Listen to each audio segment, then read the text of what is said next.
경기도 고양시에 위치한 원당 소망교회가 전기 누전으로 인한 화재로 예배당이 전소돼 어려움을 겪고 있습니다.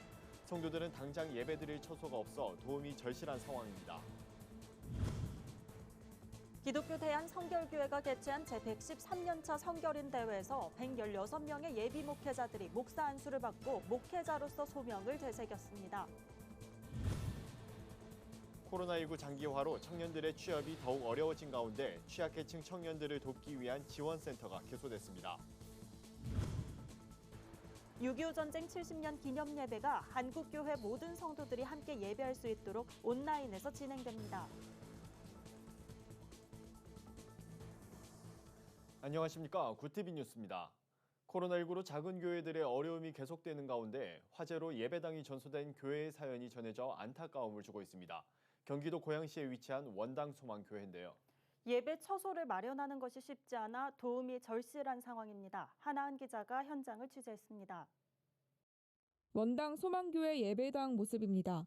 사방이 까맣게 그을렸고 천장은 다 타고 뼈대만 앙상이 남았습니다. 집기들은 형체를 알아볼 수 없을 정도로 녹아 뒤엉켜 있습니다. 화마가 휩쓸고 간 자리엔 새까만 재만 남았습니다. 화재가 발생한 지 열흘이 지났지만 매캐한 냄새에 숨쉬기도 힘듭니다. 화재가 발생한 건 지난 9일 오후 11시 30분경. 전기 누전으로 시작된 불은 순식간에 예배당 전체로 번졌습니다. 다행히 인명피해는 없었지만 밤늦게 시작된 불은 본당에 있는 각종 악기와 음향 장비, 의자 등을 모두 태운 뒤에야 꺼졌습니다. 세상에 와보니까요, 올라가 보니까 기가 막히게 말이 안 나와요. 벌써 설뻑 주저앉을 뻔했어요, 진짜로. 더 슬퍼요, 그냥. 원당 소망교회는 3층을 예배당으로, 2층은 교육관과 사무실, 1층은 주차장으로 사용하고 있었습니다. 주일을 하루 앞두고 예배당이 모두 타버린 교회는 급한 대로 1층 주차장에서 예배를 드렸습니다. 불을 진압하면서 물이 찼던 2층 교육관에 물이 빠지자 지난 17일부터는 교육관에서 예배를 드리고 있습니다. 하지만 불을 끄는 과정에서 스티로폼 판넬로 이루어진 건물 전체가 물에 젖게 되면서 재건축이 시급한 상황입니다. 이 기간이 3개월에서 6개월 정도 걸린다는데 당장 예배드릴 처소 준비해야 되고 또 이제 공사가 들어가면 많은 재정적인 비용이 들어가는데 이런 것이 준비되지 못해서 안타까운 마음으로 기도하고 있습니다. 코로나19로 재정난이 겹치면서 교회는 당장 복구 공사에 들어가기도 어려운 상황입니다. 이에 성도들은 교회 재건과 임시 예배 처소 마련을 위해 매일 2시 교회에 모여 작정 기도회를 진행 중입니다. 성도들은 어려운 가운데서도 희망을 잃지 않겠다며 이전처럼 지역사회를 위해 헌신하는 교회가 되길 소망한다고 말했습니다. 이런 어려움을 통해서 더 뜨거워지는 신앙 또 한번 체험해보는 그런 기회가 아닐까. 우리가 열심히 기도하고 또 하나님이 서로 협력하는 걸 제일 좋아하니까 서로 협력하여 선을 이루면 하나님이 다시 한번 일으켜 세우시고 또한 우리 신앙 또한 더 두터워질 거라고 믿습니다. 구티비 뉴스 하나은입니다. 기독교 대한성결교회가 제113년차 성결인 대회를 개최했습니다. 이번 대회에선 116명의 예비 목회자들이 목사 안수를 받고 목회자로 세상과 교회를 섬기는 데 헌신할 것을 다짐했습니다. 이날 목사 안수를 받은 예비 목회자들은 집례자의 물음에 교회와 사회 앞에 모범이 되며 충실히 사명을 감당할 것을 서약했습니다. 특별히 이날 안수를 받은 신임 목회자들이 가족에게 첫 안수 기도를 해주는 순서도 마련돼 의미를 더했습니다. 기성 류정호 총회장은 목회자로서 평생 자신의 시간과 열정, 에너지, 그리고 언어 등을 잘 관리해야 한다며 자기 관리를 위해서 먼저 버릴 것이 무엇인지 찾아 과감하게 버려야 한다고 조언했습니다. 이어 목회는 사람을 관리하는 것이라며 사람을 절대 잃지 않도록 나를 내려놓고 타인을 존중하라고 당부했습니다. 코로나19 장기화로 청년들의 취업은 더욱 어려워졌습니다. 청년들의 경제적인 부담뿐 아니라 심리적인 압박도 상당한데요. 이런 가운데 국제구호개발 NGO 사랑광주리가 청년들을 위한 복합 문화공간 청년센터 라브리를 개소해 관심을 모읍니다. 센터는 특히 취약계층 청년들이 꿈을 펼칠 수 있도록 돕겠다는 계획입니다. 청년센터 라브리에 한혜인 기자가 다녀왔습니다.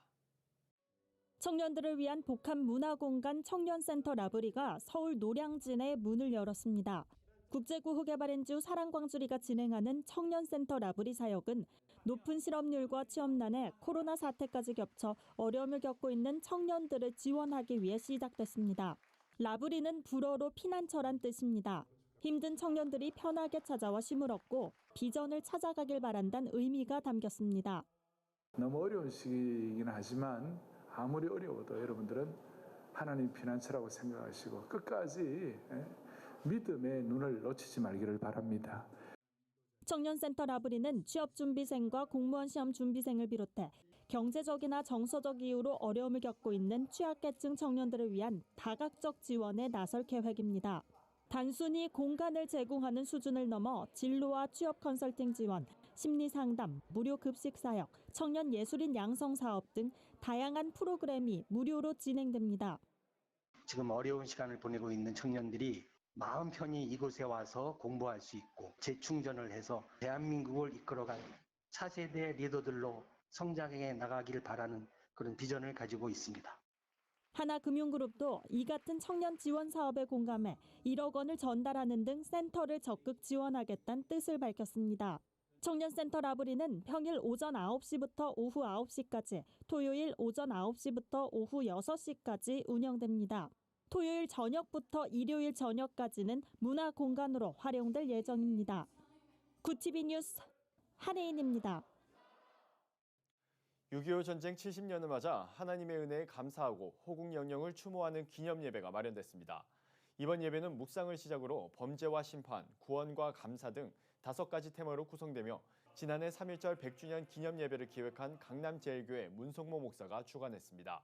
문 목사는 3.1절이나 6.25 전쟁은 한국에서만 일어난 사건이기 때문에 이를 기념하는 예배가 필요하다며 기념 예배를 공유하고 함께 예배함으로써 고난을 극복하게 해주신 하나님의 은혜를 기억해야 한다고 말했습니다.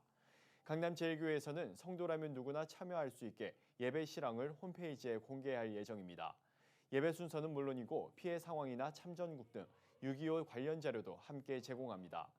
개교회에서는 홈페이지에서 내려받아 그대로 사용하거나 상황에 맞게 수정하면 됩니다.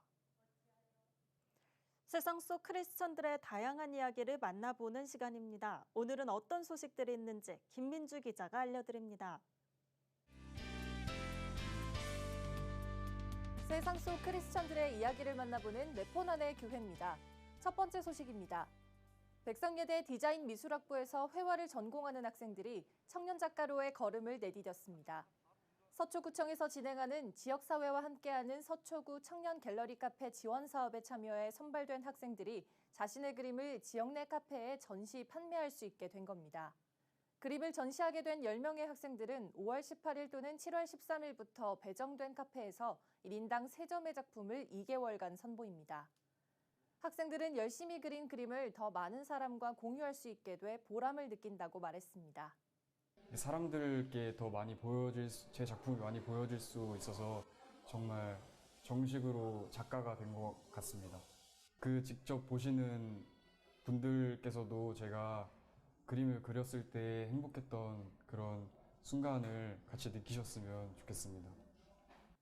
사업에 참여한 서초구 카페들도 카페 공간을 갤러리처럼 운영하면서 청년 작가들을 응원할 수 있어 좋다는 반응입니다. 개인적으로 그림을 워낙 좋아하고 이분들이 미술관이나 이런 데 섭외하기가 힘드니까 또 여기서 이 카페에서 이 공간에서 많은 분들이 보셨으면 좋겠다라는 마음에서 백성예대 디자인미술학부 조혜래 교수는 1, 2학년 학생들이 사물에 대한 자신만의 해석과 개성을 담아 그림을 그려냈다며 밝고 긍정적인 작품을 만나볼 수 있을 것이라고 말했습니다. 다음 소식입니다. 다음 세대 사역단체 하기오스 선교회가 다음 세대를 위한 유튜브 스트리밍 캠프 시즌1을 진행했습니다. 캠프는 코로나19로 모이지 못하는 상황 속에서 5월 3일부터 3주간 매주 토요일과 주일 저녁 유튜브를 활용한 온라인 방식으로 열렸는데요. 선교회는 중고등학생과 대학 청년들이 찬양과 말씀, 간증, 토크쇼 등 다양한 콘텐츠를 통해 은혜로운 시간을 보냈다고 전했습니다. 캠프 영상은 유튜브 채널 하기오스 TV로도 다시 볼 수 있습니다. 하기오스 선교회 이임엘 대표는 코로나19로 인해 모이기 힘들어진 시기 다음 세대의 영적인 성장에 도움을 주기 위해 유튜브 스트리밍 캠프를 기획했다며 청년 부흥을 위해 올여름엔 시즌2로 돌아올 계획이라고 말했습니다. 2009년 설립된 하기오스 선교회는 재단법인 월드미션 협의회와 협력해 매해 수백 명의 다음 세대를 복음으로 깨우는 월드미션 연합캠프 사역을 감당하고 있습니다. 네포난의 교회는 시청자 여러분의 참여를 기다립니다. 소소한 소식도 좋습니다. 네폰으로 찍은 우리 교회 소식을 전화나 이메일로 제보해 주시기 바랍니다. 굿TV 뉴스 김민주입니다. 오늘의 사회 이슈를 천보라 기자가 종합해 보도합니다. 오늘의 이슈 포커스입니다. 국내에 유통되는 메트포르민 성분의 당뇨병 치료제에서 발암 추적 물질이 검출돼 판매가 중단됐습니다. 식품의약품안전처의 검사 결과 완제의약품 288개 중 31개 품목에서 N니트로소디 메티라민, NDMA가 관리 기준을 초과해 검출됐습니다. NDMA는 세계보건기구 국제암연구소가 지정한 인체 발암 추적 물질입니다. 보건복지부는 문제가 된 의약품의 처방, 조제를 차단하고 건강보험 급여도 정지했습니다. 다만 식약처는 해당 의약품을 복용했더라도 인체에 위해가 발생했을 우려는 낮다고 설명했습니다. 서울의 모든 고등학교 1학년 학생들의 무상교육이 당초 계획보다 한 학기 당겨진 올 2학기부터 시행됩니다. 코로나19 예방을 위한 원격 수업 지원도 강화됩니다. 서울시 교육청은 이를 위해 기존보다 6,611억 원 늘어난 교육비 특별회계 추가 경정 예산안을 서울시 의회에 제출했다고 밝혔습니다. 추경안이 그대로 통과되면 교육청 예산은 10조 7,925억 원으로 늘어납니다. 서울시 교육청은 학부모들의 경제적 부담을 줄이고 교육의 공공성을 강화하고자 이같이 결정했다고 설명했습니다. 일명 박사방 유료 회원 2명이 구속됐습니다. 형법상 범죄단체 가입죄가 인정된 겁니다. 이 법조항이 적용돼 구속영장이 청구되거나 발부된 것은 성착취물 제작 유포 가담자 중 처음입니다. 서울중앙지법은 아동 청소년의 성보호에 관한 법률 위반 및 범죄단체 가입 혐의로 임모 씨와 장모 씨 등 2명에 대해 경찰이 신청한 구속영장을 모두 발부했습니다. 구속된 이들은 범죄자금 제공 역할을 맡는 유료 회원으로 활동한 점이 인정돼 범죄단체 가입 혐의가 적용된 것으로 전해졌습니다. 법원의 이번 판단에 따라 향후 범죄단체 가입죄 적용이 박사방 가담자 전체로 확대될 가능성도 제기되고 있습니다. 정부가 코로나19로 위축된 경제 회복을 위해 재정 역량을 총동원해 돈을 더 풀 전망입니다. 실물 경제 위축이 본격화하고 있어 더 과감한 재정의 역할이 필요하다는 판단에서입니다. 정부는 청와대에서 열린 문재인 대통령 주재 국가재정전략회의에서 내년 예산과 중기 재정 운용 방향에 대해 이같이 논의했습니다. 정부가 3차 추경안을 준비 중인 가운데 내년 예산안도 올해 이상으로 확장, 편성될 가능성이 큽니다.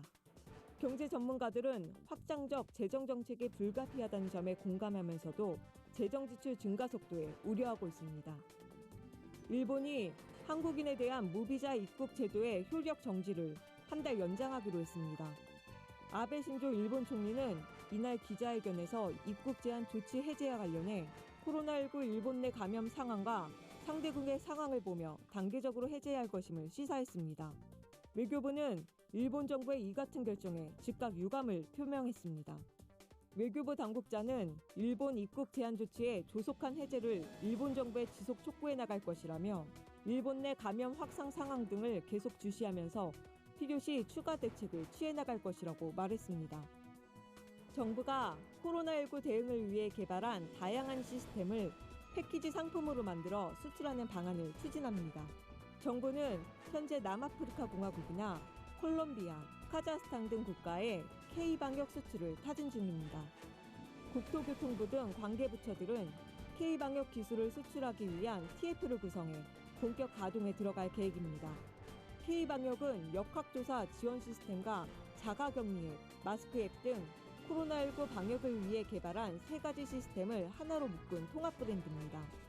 정부는 다양한 국가에서 편리하게 시스템을 이용할 수 있도록 영어와 스페인어, 불어, 아랍어 등 4개 언어를 지원할 예정이라고 밝혔습니다. 구티비 뉴스 천보라입니다. 글로벌 선교방송단과 함께하는 교계 소식을 최로희 기자가 보도합니다.